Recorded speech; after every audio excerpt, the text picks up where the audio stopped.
Hello everyone. ఈరోజు ఎంతో టేస్టీగా ఉండే క్యాబేజ్ శనగపప్పు కొబ్బరి ఫ్రైని ఎలా ప్రిపేర్ చేసుకోవాలో చూద్దామండి. దానికోసం ఒక కుక్కర్ గిన్నెలో నానబెట్టిన గుప్పెడు పచ్చిశనగపప్పు, 2 గుప్పెళ్ళ క్యాబేజ్, కట్ చేసిన 2 పచ్చిమిర్చిని యాడ్ చేసుకొని, ఒక చిన్న టీ గ్లాస్తో వాటర్ని కూడా యాడ్ చేసుకొని కుక్కర్ మూత పెట్టి ఒక 2 విజిల్స్ రానివ్వాలి. ప్రెషర్ పోయిన తర్వాత కుక్కర్ మూత ఓపెన్ చేసి ఈ పచ్చిశనగపప్పు క్యాబేజ్ని వాటర్ ఏమీ లేకుండా వడకట్టుకొని పక్కన ఉంచుకోవాలండి.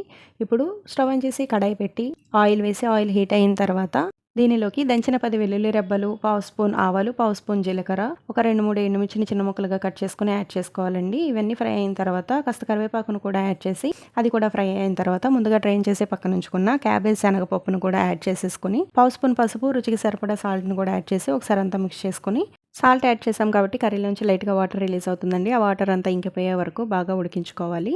ఇలా వాటర్ ఇంకిపోయిన తర్వాత దీనిలోకి మనం ముందుగా తురిమి పక్కన ఉంచుకున్న కొబ్బరిని కూడా ఒక 2, 3 స్పూన్లు యాడ్ చేసుకొని అంతా కలిసేటట్టు మిక్స్ చేసుకొని మరొక 2, 3 నిమిషాలు ఫ్రై చేసుకుంటే సరిపోతుందండి. ఎంతో టేస్టీగా ఉండే కమ్మనైన పచ్చిశనగపప్పు క్యాబేజ్ కొబ్బరి ఫ్రై రెడీ అయిపోతుందండి. వేడివేడిగా అన్నంలోకి సర్వ్ చేసుకుని ఎంజాయ్ చేసేయడమే. కర్రీని ఒకసారి మీ ఇంట్లో కూడా ట్రై చేసి టేస్ట్ చేయండి. టేస్ట్ చాలా బాగుంటుంది. వీడియో నచ్చితే లైక్ చేయండి. మీ ఫ్రెండ్స్కి రిలేటివ్స్కి వీడియోని షేర్ చేయండి. తప్పకుండా సత్య ఆంధ్ర అమ్మాయి ఛానల్ని సబ్స్క్రైబ్ చేసుకోండి. Thank you for watching.